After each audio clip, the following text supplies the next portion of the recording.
Welcome back to the MSP North Show. My name is Brady McAtamney. That is Blaine Keller. We are excited to bring you yet another show this week. Always exciting to reach Thursday, right, Blaine?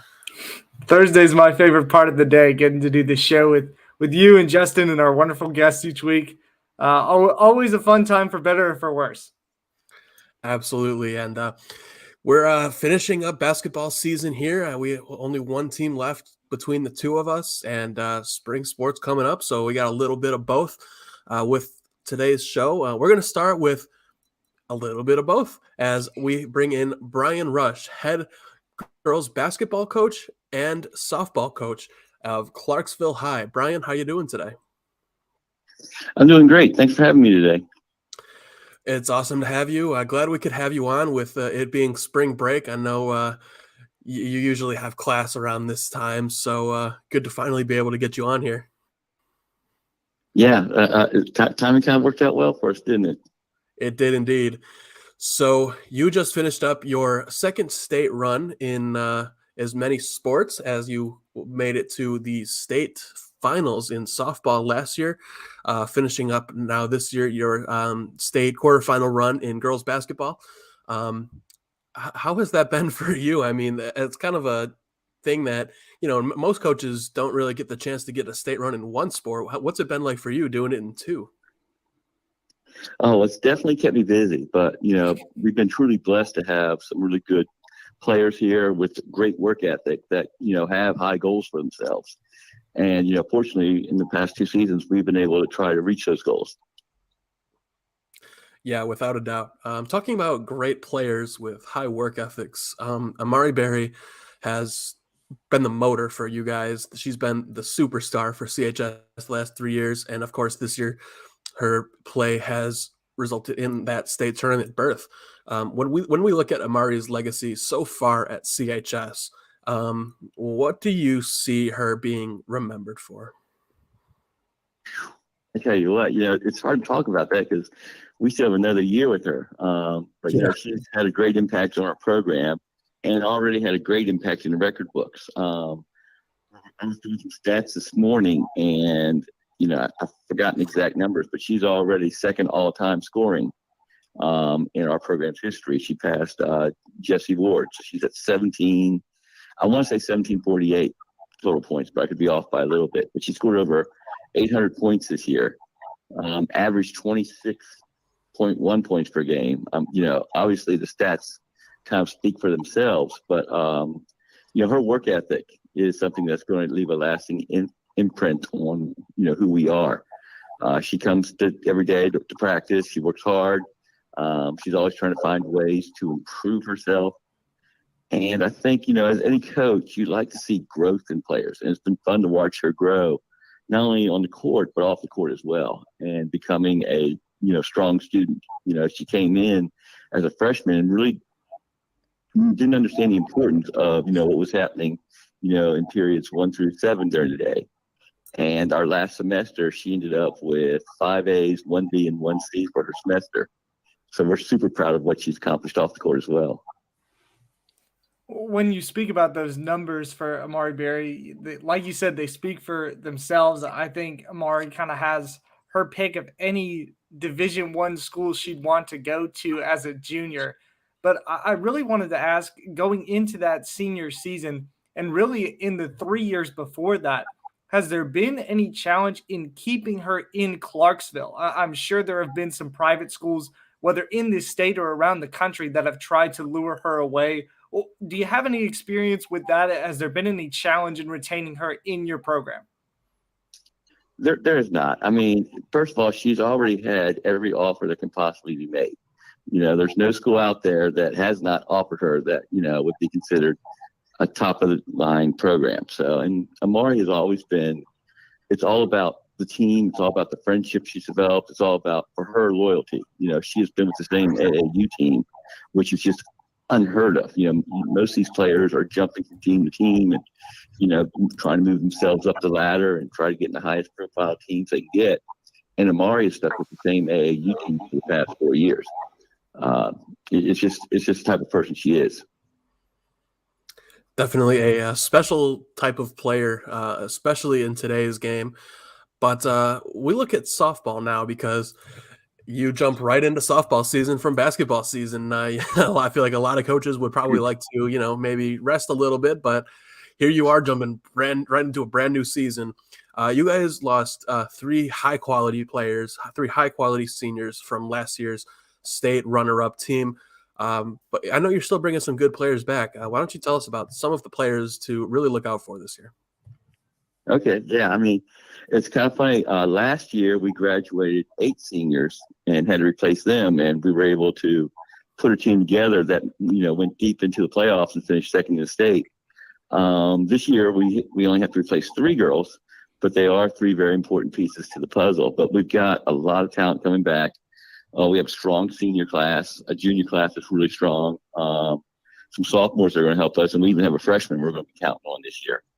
But I think, on the mound, we're going to look at Cheris Nichols, which is actually Emberly's younger sister. And she's more of if Emberly is a Nolan Ryan type pitcher, I would compare Cheris to Greg Maddox. She's not going to blow the ball past anybody, but she's really good at hitting her spots. And her and Ari Collins are going to share time on the mound. And I think, at the plate, we're probably led by Ari Collins and Kate Cotton, who's a senior for us, and McKinley Martin, who last year really came on for us near the end. We batted her in the number 9 hole, and she was a slapper for us. And it was kind of interesting to find out from the team at state that was one of the players that they were most concerned with trying to stop. There were 2 teams from District 13 4A, coach, that made it to the state tournament in 4A last year, Springfield and Clarksville. Springfield lost a couple of its players, but even looking around that district as a whole, Rossview was well improved from the season prior. How do you kind of feel about that district early on, knowing that it may look a little bit different than what it did last year with the star power? Yeah, I think so. I don't think this is no longer a 2-team race. I think last year, both us and Springfield felt like we were the 2 better teams out of the district. And, we were hoping that we could kind of avoid each other as we went to the playoffs, and both of us advanced, and that's what happened. This year, I think, we're rebuilding a little bit. Springfield's rebuilding a little bit, and Rossview's starting to come into their own. So I think, you've got 3 solid teams that, really have, high aspirations. And I think, I've seen the improvement coming out West Creek. Those kids that put in the time, especially in the off season, they're really getting into AAU and travel ball programs, as is Northeast. And so it's going to be really interesting to see what those teams can put on the field this year. A little extra sharpening iron during the district season that maybe you haven't had in recent years. So I know that's something that is probably very exciting for you as a coach. But speaking for you as a coach, like we said, you're hopping right into a whole brand new season. Have you had a chance to rest, maybe catch up on sleep a little bit here? I did. I think the first day I really didn't want to do much of anything. Yesterday I kind of came home, kind of rested most of the morning and looked out in the yard and said, well, I still have trees down and I still have limbs down, because while everybody else was cleaning up, I was studying film. So yesterday afternoon and evening, I kind of spent my time out in the yard. It's kind of some nice alone time. You've got the chainsaw out there, and you're kind of working there and thinking about the season and thinking about how blessed we were just to have the players we had, to have the work ethic that they had. It was really a nice way to kind of tone down. And then tomorrow we head off to Drake Creek for a play day for softball. So we get right back at it. Right back at it. That is awesome to see. And I will be seeing you soon on the fields. Brian, thanks so much for joining us. Glad we could get you finally on the show, and good luck with the upcoming season. Well, thanks for having me. Thanks, Coach. All right. We're going to take a quick break here on the MSP North Show. When we come back, we will have another guest for you, so stick around.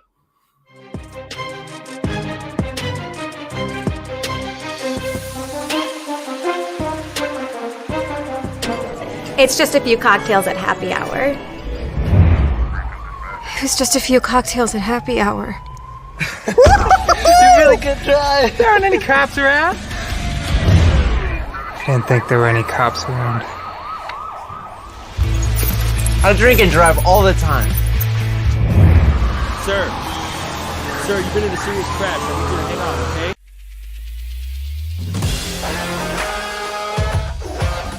Hockey in Music City just hits different. It's one big honky-tonk party. It's the sea of gold in the crowd. The goals, the saves, the celebrations. It's an experience like no other. Don't miss a minute of the action this season. Visit NashvillePredators.com/tickets to get your seats today. That's NashvillePredators.com/tickets. And we'll see you at Bridgestone Arena.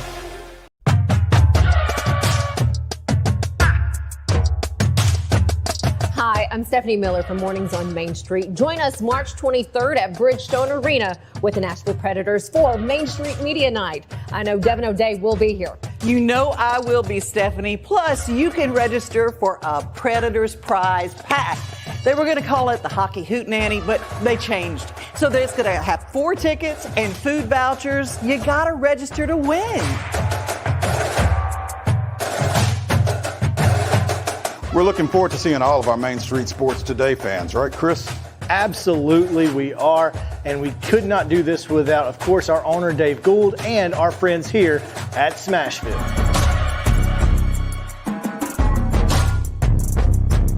Speaking of, where is Dave?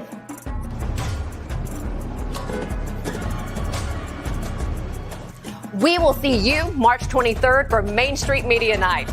Let's go, Prince!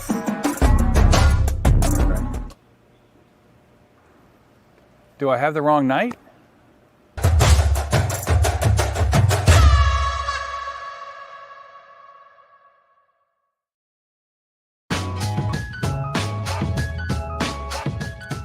And we're back on Main Street Preps North, brought to you by the Tennessee Highway Safety Office, where fans don't let fans drive drunk, and the Nashville Predators, the Main Street Media Night. Kind of tempting. Wish that I could get in on that prize pack a little bit. That's a heck of a deal there. Not bad. I'm not even a Predators fan, but I mean, a prize pack. I mean, who can say no to that? I know. Well, let's keep going. Looking a little bit into spring here in the Robertson County area. We're joined by Greenbrier baseball coach now, Scott Hunt. Coach Hunt, how are we?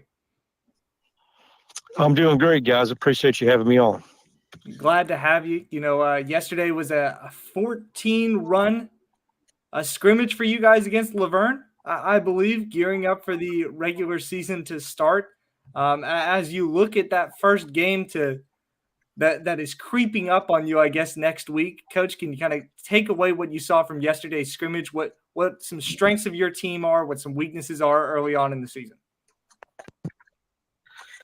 Yeah, we were able to pick up Laverne and their place, and yesterday I had an opponent for that last scrimmage, but we went down there on a cold day yesterday, and took us a couple innings to get going, but we did some good things yesterday and got some guys kind of a final tune-up before Monday. So we were excited about getting that last scrimmage in. Yeah, and you look at the Tennessee Baseball Coaches Association poll for this season in Class 3A, you all are ranked number 7 out of the top 10 teams. Being a first-year coach here at this program, how do you kind of balance those expectations, especially when you look at last year's result in not reaching the state tournament while being ranked? Yeah, well, I think that's a result of what these young men have done, and Coach Alberson and the folks were able to do the last few years, and creating that momentum for the program and having some success. I know they were disappointed last year and not making the state tournament, but we take it for what it's worth. We appreciate the recognition, but we know we got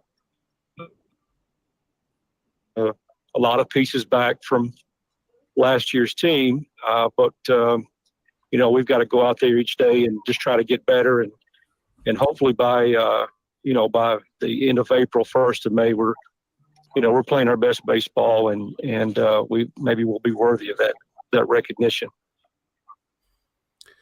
Yeah, a lot of the time when a team maybe I don't want to say fails to meet expectations, but falls short of where they feel like they can get, that can spark a little bit of a fire in them. Do you feel like that you're seeing kind of that fire in the eyes of your guys to reach that spot where they feel like they definitely deserve to get? Yeah, we have, and especially from our seniors, and it was it was a big year for them last year, and they came up a step short of the ultimate goal, and I think they believe that they were one of the teams in the mix to try and win a state championship, and they were very close, and to come up just short, sometimes that can propel you forward, and these guys have handled it the right way. They're a hungry bunch. They've worked very hard. They've bought into what I'm trying to do with them and have embraced me, and they're not resting on the past success. And I like to see guys look forward instead of look behind, and I think they're ready for the challenge. We know we've got to play great baseball, but I think they're preparing themselves for that. Last season, Greenbrier felt a little bit like a pitch-heavy team. It was a team that had a very solid rotation, spearheaded by Trent Miller, who is now signed with Vol State Community College. He'll be out for a little while this season, though. When you look at the other pieces that you guys have this year, though, Ethan Williams, who's committed to Sewanee, that was some recent news over the past few weeks. Is this team more of an offensive kind of style? Do they have more power in the bats than they do maybe on the mound? Maybe that is we probably have to rely a little bit more on our offense than maybe they did last year. We still have what we feel like is a really good pitching staff coming back, even though it's going to be a while before Trent is back with us that can pitch, and a couple of those guys will end up signing college scholarships as well. But I think we've got to rely a little bit more on our offense. We have guys that can get on base, hit line drives, and scored a lot of runs in preseason, kind of things to come. But get everybody in the bat at the same time, that I think we've got a chance to be pretty good offensively. The last time we talked with you, Coach, it was just after you had accepted the job at Greenbrier after Coach Alberson went to Green Hill. An exciting time for you then, and I'm sure you were still getting used to names, putting faces to names and things like that. With the season starting up Monday, what are you most excited about going into this first season as Greenbrier coach? Well, it's about this group of seniors, and I had obviously had a previous knowledge of some of those guys while on the ball, what they've been able to do the last couple of years. But I'm excited to be a part of that with these guys and the other players as well. I don't mean to leave out the underclassmen, but this group of seniors have played together for a long time. They're a very close-knit group, and they know what their goal is, and they want to achieve that goal. And I knew Greenbrier was looking for a coach, and when I put that together with this group of seniors, it's something that I felt like would be a neat experience to be a part of. All right, Scott, thank you so much for joining us today. It was a pleasure to have you back on the show. Glad you're getting acclimated with the job, and I'm sure you absolutely cannot wait for next week. Yeah, we're all excited, chomping at the bit, and just hoping that we get some decent weather, and hope you guys can make it out to a few games this year. Emphasis on decent weather. We are all hoping for that. Thank you again for joining us, Scott, and you have a great rest of your day. Yeah, appreciate what you guys do, and we'll talk to you later. Thanks, Coach. You bet. All right, we're going to take one more break, and when we come back, we're going to dive right into our One Thing segment, our games of the week and players of the week.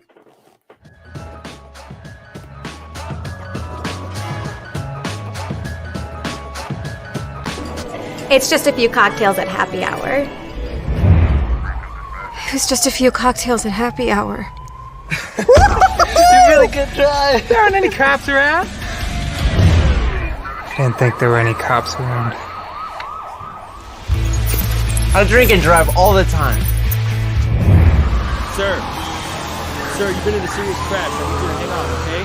Cover your head. It was just a few drinks. I'm good. I thought it was good. After every game, we always have a few. It's no big deal. It was no big deal.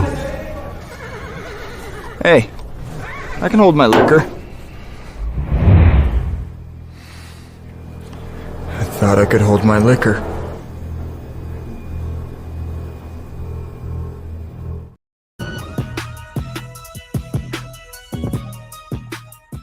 And we are back with MSP North, brought to you by the Tennessee Highway Safety Office, where fans don't let fans drive drunk. We're finished up with our awesome interviews for the day, and it's time to get into our favorite segments. Blaine, why don't you start us off with one thing? As Brady mentioned at the jump, there is one basketball team left in Robertson County and Montgomery County combined. It is East Robertson. The reigning 1A state champions made it back to Murfreesboro with a 63-54 win over Van Buren County. Very dramatic game. Like I said, kind of if you followed my Twitter updates at all, the loudest high school game, I think regardless of sport that I've been to, but I might have just been the closed environment of it all. 8-point deficit in the fourth quarter. East Robertson overcomes it. Great performances from Sean Groves defensively and offensively. Elijah Groves, especially offensively. We'll get a little bit more into that. In the quarterfinals, East Robertson faces 27-1 Middleton. Yeah, basketball gyms can get absolutely rambunctious. It's a great time. I had one of those as well when Rossview lost in the section on Saturday. No, that was Clarksville High. On Monday afternoon, I'm getting some of these days mixed together, man. These last like 2 weeks of basketball season just get absolutely they all blend crazy. together. They start to blend together. But on Monday, Rossview lost in the sectional to Memphis East. Really good basketball team. Johnny Jackson said that he thinks they lost to the future state champions. So we'll see what happens there. But Rossview season ended there, and the Clarksville girls season ended on Tuesday in Murfreesboro against Green Hill, who our coworker Tommy Bryan described as the Cinderella of Cinderellas. So take that for what you will. And Clarksville Academy lost in controversial fashion in Cookville. That's where it was on Thursday the 2nd. I have it right up here on my calendar. I don't know why my brain just decides to short circuit very briefly, but in Cookville it was a very controversial finish. You can see the story on mainstreetpreps.com if you want to read more about it. Talking a little football here, even though we're in March, it doesn't feel like we should be talking about it, but quick notes on the now 3 open football coaching jobs. Joe Burns still searching for their head coach. White House Heritage's Chad Broderick resigned rather recently. And then Innovation Academy, a magnet kind of charter type school situation that's taking over the previous Springfield Middle School building, will play 8-man football in 2023. Very interesting there to see what the Sentinels come up with for their football coach in March. And they'll play in the same conference as South Haven and Christian Community, which are both in Robertson County.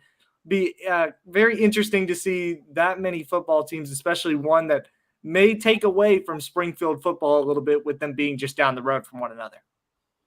Yeah, and speaking of head coaching openings in football, Montgomery County had an unexpected one this past week when Northeast head football coach Claude Townsend is out after just 1 year. He was relieved of his duties after an investigation concluded that he was having inappropriate contact with a coworker on school grounds.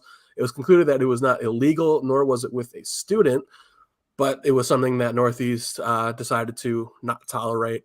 He also had an infraction during the season playing an illegal player, which resulted in them forfeiting a 52-6 win. So they were winning some games, but things overall kind of rocky for Claude Townsend, who had not had any high school coaching experience to that point. Closing it out on the Robertson side with our first ever all-county wrestling team, something I'm really excited to share with you all. Check it out on mainstreetpreps.com. Kudos to Springfield coach Chris Holzer for kind of nodding and nudging me in that direction to put something up. It was a fun one to do. Probably the easiest all-county team I've had to write because the coaches would give you nominations for every weight class, not just the ones for their school. So kudos to everybody involved there. 14 athletes named. White House Heritage's Nick Taylor named Wrestler of the Year. So check that out if you haven't seen it yet. Absolutely, do check that out. And we are coming right up on baseball season. Of course, we talked to Scott Hunt about it just now, and a couple really good baseball teams in the area. We have the TBCA baseball poll, where in their respective classes, Clarksville Academy was number 3 in Division 2A, Rossview number 5 in 4A, and they also did the all-class rankings, so across, well, all classes. And Clarksville Academy clocked in at number 13 overall, Rossview number 19. So 2 top 20 teams in the area if you're looking to catch some good baseball this season. If you're looking for a good baseball game on opening day Monday, East Robertson and White House Heritage are 2 teams ranked in the TBCA in their respective classes, 1A and 2A. That would be a fun one, but of course, my game of the week has to be East Robertson and Middleton, 27-1. They've lost 1 game all year. I've yet to do a ton of research, but just on record alone, this one should be as exciting, if not more, than last year's quarterfinal, which included a buzzer beater from Elijah Groves. So it should be a fun one for the reigning state champs to kick off their tournament. Hard to get more exciting than that, but we will see. As far as my game of the week goes, I'm looking at Rossview versus Montgomery Central baseball. They're playing an opening day series, so on Monday and then Tuesday, swapping sites between the 2 games. Those are 2 teams that went to state last year in the city, so very exciting to see those 2 helping kick off the season together. Should be very fun. Elijah Groves, maybe even Sean Groves is my player of the week. Both of those guys had a great night in the sectional. Elijah was honored for 1,000 career points, put up 24 against Van Buren County. I think he had 4 dunks, one of which was violent enough to call a technical foul on. Sean Groves had 17, locked up Van Buren County's Kenyon Frady to just 3 points in the second half. So great effort by both of those guys. That was really the difference in getting them back to Murfreesboro. And my player of the week, I promise for the last time this season, is Eddie Ricks III. I mean, he had 24 points in the team's state tournament loss. He had almost over half of the team points, actually. Now that I think about it, 24 of the team's 44 points. He had 19 second half points to help carry CA on his back into that game. It was an incredible performance from Eddie. But I also have kind of an honorable mention for player of the week, and that is Blaine Keller, my co-host, for taking the job as Sumner County sports reporter with Main Street Preps. He's done an awesome job at Robertson, and I know that we're just going to get someone to do that job as well.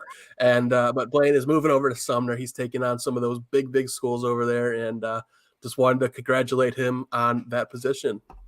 Thank you, Brady. It is both extremely exciting and extremely anxious at the same time. I know I have huge shoes to fill with Zach Womble, and that is a wonderful area to cover, but it was hard leaving Robertson County in the first place. It was a place that I went to high school in, kind of grew up around from middle school on. Lots of great relationships, lots of great coaches to be found there. Found my wife in Robertson County. So lots of great food too. So lots of reasons to stay, but things in Sumner County to not take that up, not take that next step. And, I who knows what happens to the MSP North show from here. It might just be Brady running it solo. I might be back next week, but I think if you tune in next Thursday, you'll figure it out. There's your tease. We will figure out what goes on with the show, but of course the content is always going to be flowing for you guys on mainstreetpreps.com and on Twitter. But so just a quick congratulations there for Blaine. He's Thanks, one of my players of the week, with player in quotation marks. Exactly. But thank you guys, of course, as always, for tuning in. I think we had a great show today, and we will see you guys potentially next week.